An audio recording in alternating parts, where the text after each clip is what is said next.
All right, good morning, everybody. Welcome back to the Guardian Nexus stage, powered by Redwire. Real quick, I just want to do a real shout out to the Space Force Association. Again, if you're not a member, please look it up. There's a lot of ways here shown on the banner behind me. You can take a photo there and do that. Consider supporting SFA. They're a phenomenal organization. Next up, I really want to introduce Jacqueline here. She's going to moderate a panel with, I think, one of the best innovators and leaders on the acquisition side in the Space Force, Dr. Kelly Hammett. He's going to have a chance to talk to you and do a fireside chat and talk about things they've done and then things coming up in the future. With that, Jacqueline, let me hand it over to you. Awesome. Thank you, Dean, so much for that great introduction. I just want to echo his appreciation to both the Space Force Association for gathering us all here and to Redwire. Anyone who's planned an event knows that scheduling content is super difficult, so props to them for putting together such a great lineup of speakers. As he said, I'm joined with the director of the Space RCO, Kelly Hammett. Thank you so much for being here today. I know Thank you for having me, and thanks to the Space Force Association. This is a great event. So I want to jump right in, talking about, if you can kind of start broadly with how the Space RCO fits into the Space Force's acquisition architecture. Yeah, absolutely. So Space RCO is currently one of 3 Space Force acquisition organizations. We have Space Systems Command, we have Space Development Agency, and we have the Space RCO. And the history is, I'll say, a little bit sordid and very interesting, because we all came into the Space Force at different times for different reasons with different authorities. And so Space RCO was created essentially in the aftermath of the Operational Responsive Space Office in Albuquerque. We were created to be an independent, fast-moving organization, a direct reporting unit. So I report directly to the Service Acquisition Executive and the CSO to do high priority, gotta have it now kind of things. And so that what sets us apart. We largely do space superiority and space control missions. We're able to talk about that now with the terms of reference that have been issued by the Space Force. And so that's largely what we do, but not entirely what we do. We have some other programs that we can talk about publicly that are like, satellite command and control with R2C2, with TT&C programs like SCAR, the Satellite Communication Augmentation Resource, with the remote modular terminals, which are SATCOM jammers. So there are some things we can talk about in public, and I like to talk about those things because it says, what we do and how we operate. But there's a hidden layer under the iceberg that we can't talk about in the public forum. And then, things will probably morph a little bit with acquisition reform. We are being directed to appoint program acquisition executives by mission area. And so probably some of those extraneous things that we do will probably move away, and other things will come into the portfolio as we work through that. But that's all a work in progress right now. I want to drill down a little bit on acquisition reform. Definitely a buzzword of the day, something that's a top priority for the administration and for Congress.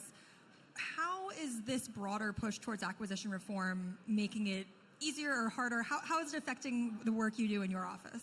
Yeah, probably remains to be seen, but I did a media roundtable yesterday, and I pointed out that the executive order that was signed out from the White House in April specifically and intentionally said, hey, the rest of you acquisition guys, why don't you do things like the Rapid Capabilities Offices do things, the Space RCO, the Air Force RCO, the Army RICTO, and the Navy new RCO, right? So I don't know how it will play out. I've been asked, are you sharing? Yes, we're telling everybody how we do things and that they should adopt these types of practices. One of the best practices is that we take capability needs statements. So we've been JSIDS exempt. Now everybody is JSIDS exempt because the Secretary of War has eliminated the JSIDS requirement process, but they're standing up a new process. So what is the new process? And I have said, hey, why don't you do it like we do it?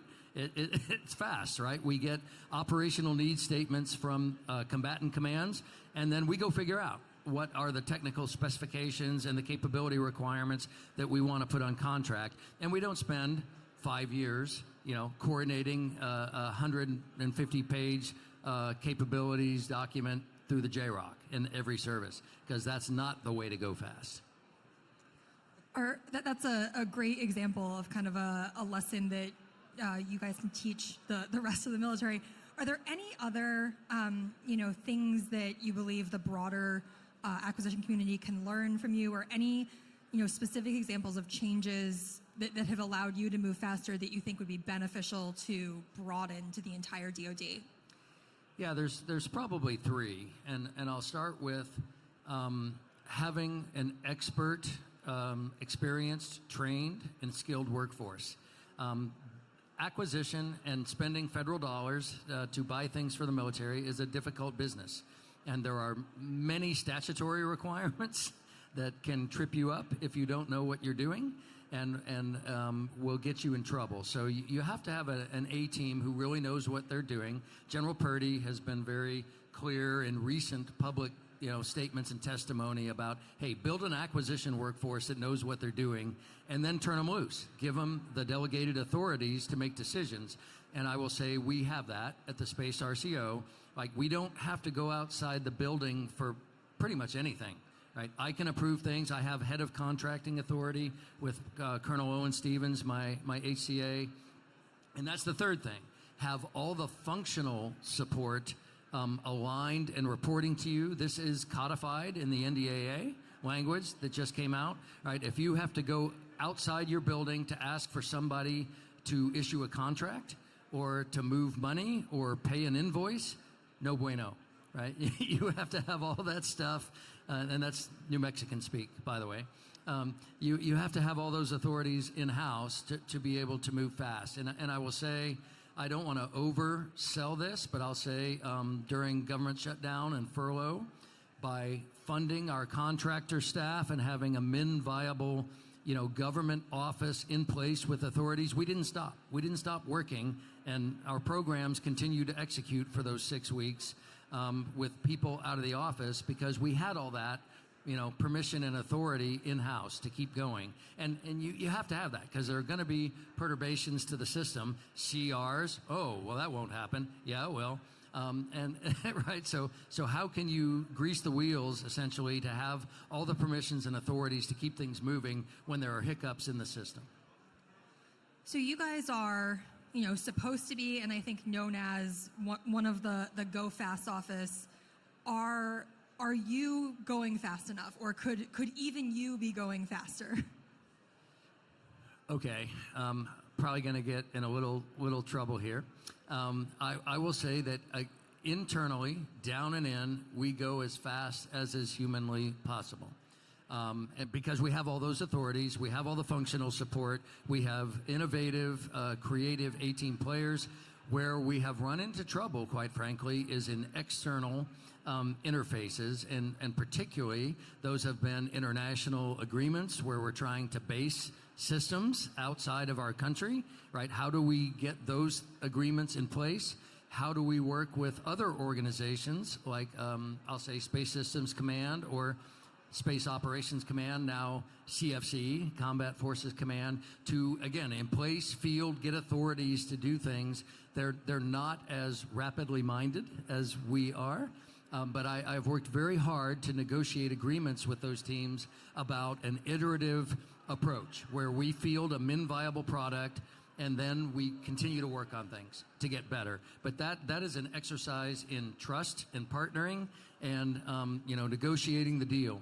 So in acquisition, people don't like to think that there's necessarily a strong human element. There's a huge human element about brokering those deals and establishing the trust between different organizations, different funding lines, different authorities, and how do you make that stuff happen? So while I'm sure we could fill the entire half hour talking about acquisition, I do want to shift slightly to some of your more technical priorities. I want to talk a little bit about maneuvering in orbit, something that has been a big priority for the Space RCO under your leadership. Can you talk about why this is so critical in the national security space architecture? Yeah, so we're basically taking the lead from U.S. Space Command on this. We have a very tight relationship with those guys. And as General Whiting said yesterday, and I was actually at General Whiting's command event this week earlier, Monday and Tuesday, I was in Colorado Springs before I flew down here. Right, what are the enduring principles of warfare in any domain? Maneuver, fires, logistics, and protection, defense. And we need all those things.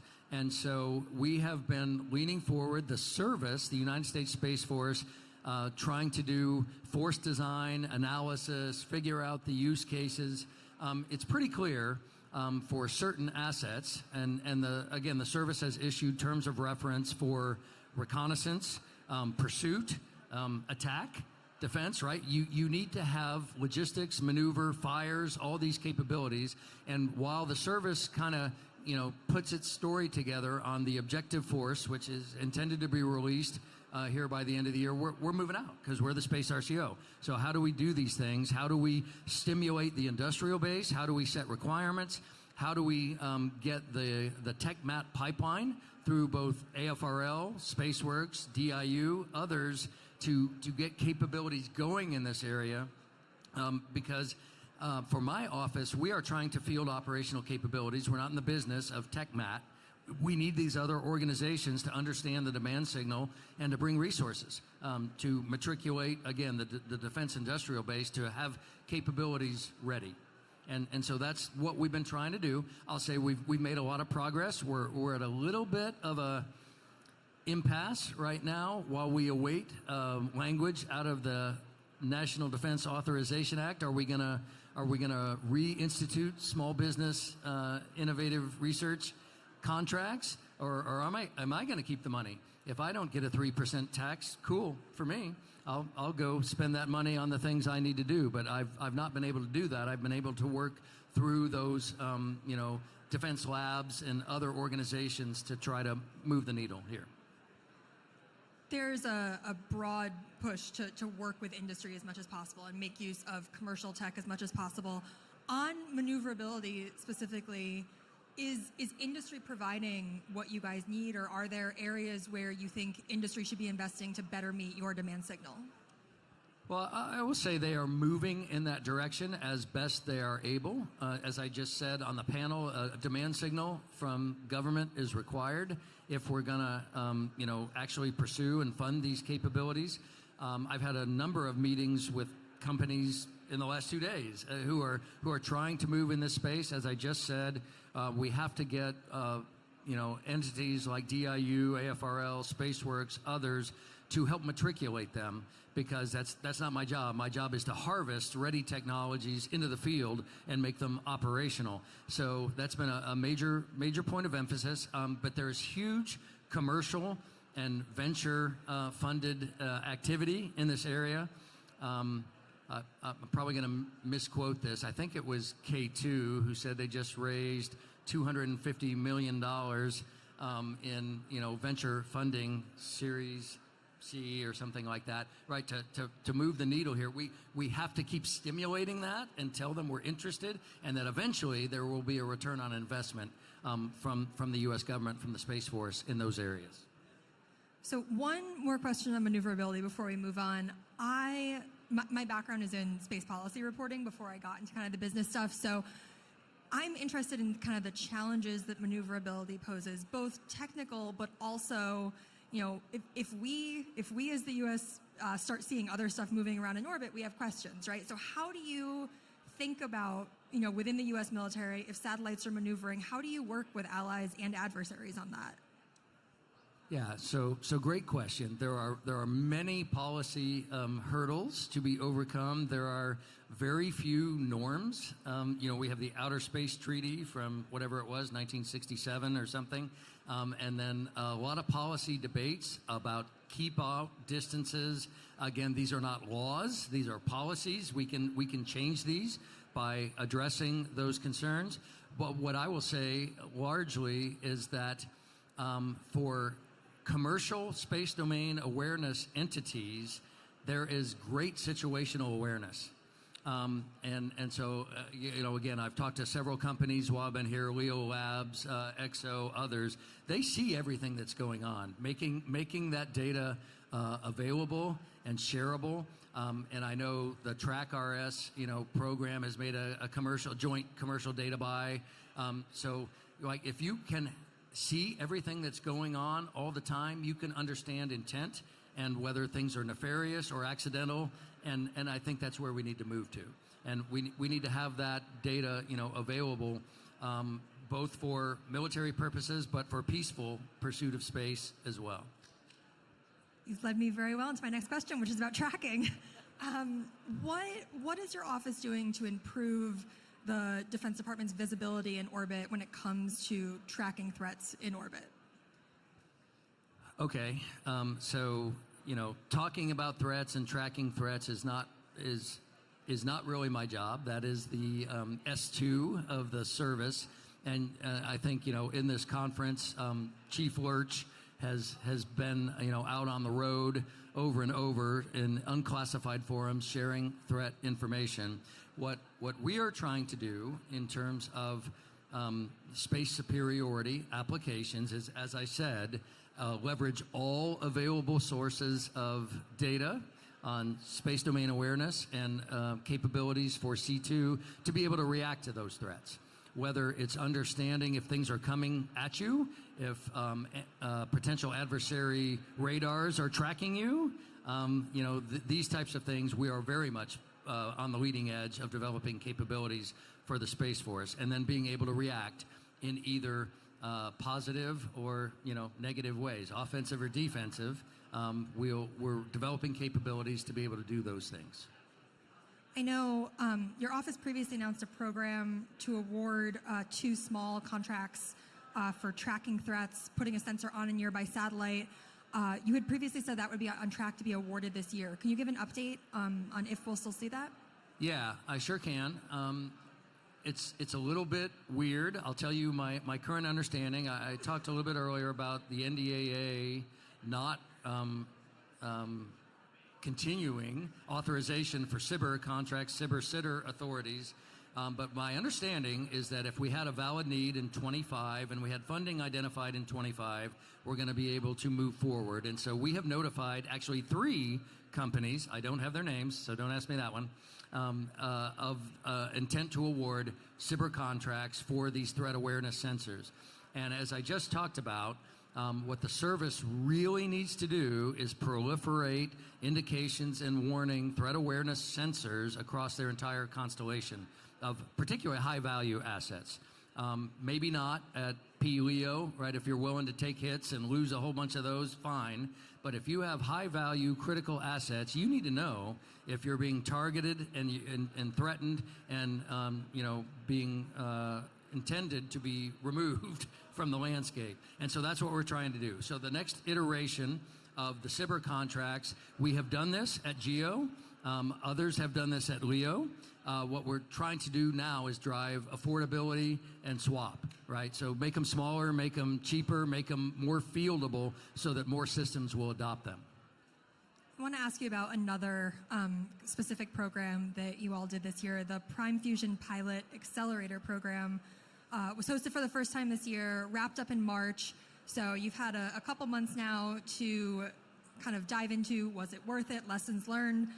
So hoping you can talk a little bit about kind of a debrief from that and if you plan to do anything similar again. Yeah, so absolutely.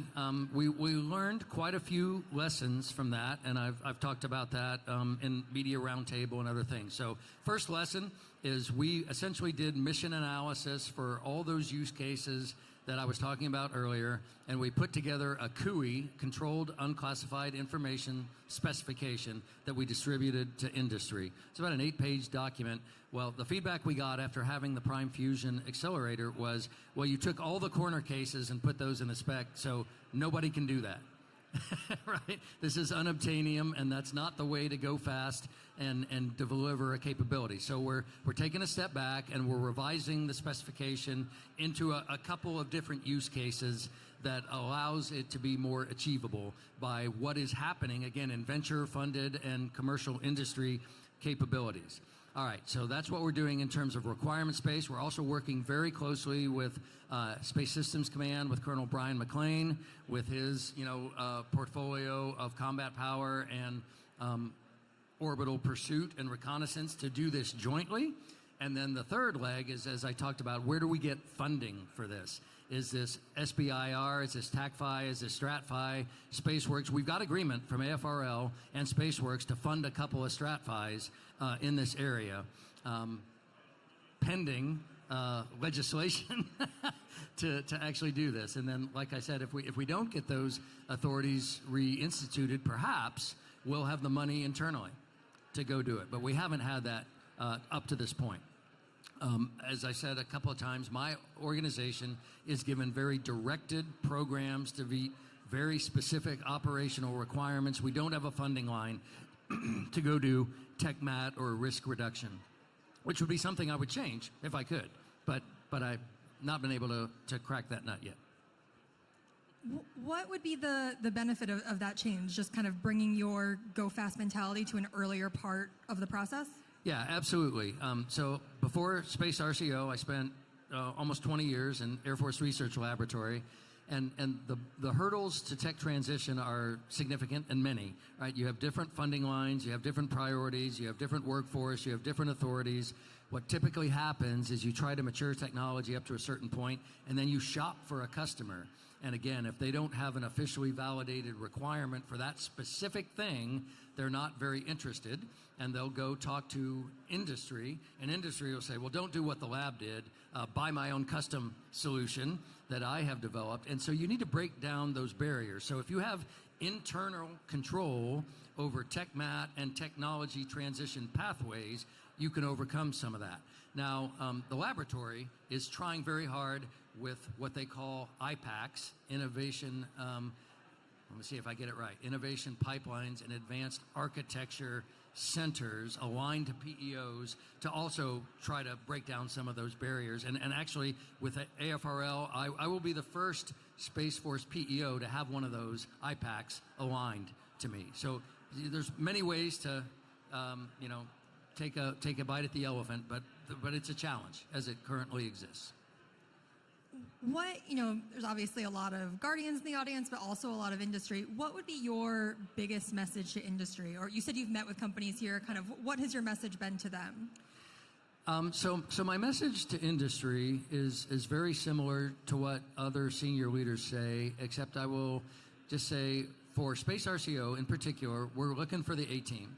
We're looking for companies that are willing to partner with us, that literally will get in a room and hash out what is executable so that we can put it on contract. We don't want a bunch of, I'll just say it, lies or false promises about what could eventually be done. We want to know what we can do now with a realistic, cost schedule baseline and performance baseline. And then we'll trade those things. Particularly, performance. As I said earlier, we'll field a min-viable product, but you can't just tell us, you can do all these things that are unobtainium. And we have changed our acquisition strategies and our process to do that. We utilize what is called FAR Part 16, FOPR, Fair Opportunity Proposal Request. And that means, guys, if you're wearing, suits out there, bring your A-team for orals, because we're going to grill you. Again, we're not going to request a 1,000-page proposal and then spend a year looking at it. We're going to look you in the eye and say, what can you actually do, and by when, and for how much? And then we'll no kidding, old-fashioned handshake, sign a contract, and get going. By doing that type of approach, we've been able to get under contract in 60 to 90 days versus a couple years with traditional FAR Part 15 source selection procedures and all the rigmarole that entails. So we've talked about a couple things today that are challenges in your job. The working internationally, the waiting for Congress, the sluggishness of some parts outside of yours, or parts of the DoD outside of your office. What would you say is the biggest challenge about your role? Is it one of those? Is it something else? What's the kind of the hardest challenge you're facing? Okay, I'm not going to pick one. I'm going to pick three because I'm a retired military officer, and the answer is always three if you've gone to SOS. So one is workforce, as I said earlier, right? Having trained, experienced, certified acquirers who know how to manage risk, make these business decisions, stay statutorily compliant, because you can easily get out of bed, and people who are not in acquisition don't necessarily understand it. Oh, anybody can go buy something. No, you can't. There are tons of rules. Security is the next one, right? Most of our work is extremely highly classified. So my entire workforce of 280 people are top secret, SCI, SAPSAR briefed, and they have to be compliant with all the personal behaviors and reporting that goes along with that. Polygraph compliant, right? So not everybody wants to be asked a bunch of questions under a polygraph. So that's very difficult. And then just getting the institutional continued support for programs. Things change a lot all the time. And these things do not happen instantaneously. So you have to have some continuity of leadership, some continuity of funding to be able to get to the end line. I want to end on kind of a inspirational note. We've talked about the problems. Now let's look at the possibilities. If you look over the next 5 to 10 years, what's kind of the top tech or mission architecture that you're most excited about? What's your prediction about the next big thing that you think will help drive change in national security space? So two things, and I probably should have mentioned this as a challenge, but IT, IA, and connecting things to make end-to-end kill chains work is where we really have to focus, and I think that's coming along. There are some significant progress areas there, but then I think, and I've talked about this a couple of times here at this venue, automation and artificial intelligence, getting the man off the loop in a lot of space operations is absolutely required, and we are pushing the noodle in that space because you just don't have the luxury in a dynamic space environment of conflict, of multiple threats ingressing on you to say, hey, let me call the duty operator and get him on the crew floor and wake up the satellite and get health and status and turn left, turn right, power on. No, you're dead if that's the way you operate. So we have to inject automation and responsive options into everything we do in space. Well, great. I think we're just about out of time. So thank you so much for being here. This was very, very interesting. And thank you to everyone for listening. Thanks for having me. Thanks for the crowd, and happy to spend a few more minutes chatting with anybody who has follow-on questions. Really appreciate it. Take care.